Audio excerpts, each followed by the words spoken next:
The Legend of Daniel Boone. Fact, fiction, lore, all of it fascinating and uniquely Kentucky.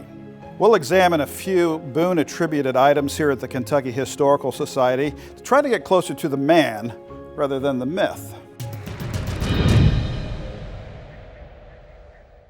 It's impossible to separate Daniel Boone from Kentucky. He's an icon to our history.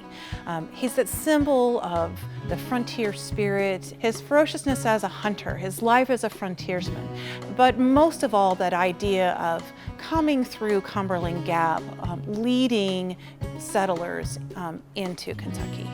In the Kentucky Historical Society collections is a painting of Boone looking over the land of Kentucky.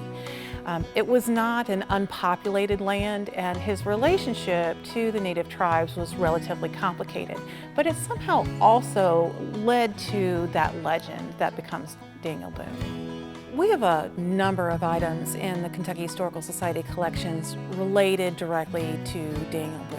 When the remains of Daniel Boone and his wife Rebecca were moved from Missouri to Kentucky, here in Frankfort, as they were relaying the remains in a new casket, a plaster cast was made of the top of Boone's skull and then made into this model of the top of his skull, perhaps for research reasons, but we actually have that cast, that plaster cast here in the collections. There's some other items in the collection that are attributed to Daniel Boone, our connection to him, that isn't necessarily such a strong story. We have a piece of tree where his name is carved in.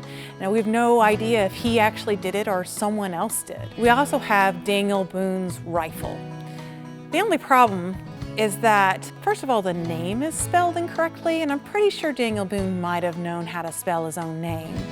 But also, the weapon itself was made too late for Boone to have actually used. So even though we're fairly sure that most of these items were not made or used by Daniel Boone himself, they show that iconic figure that people want a connection to, that they claim that this is somehow part of Kentucky's history because he is such an important part of it.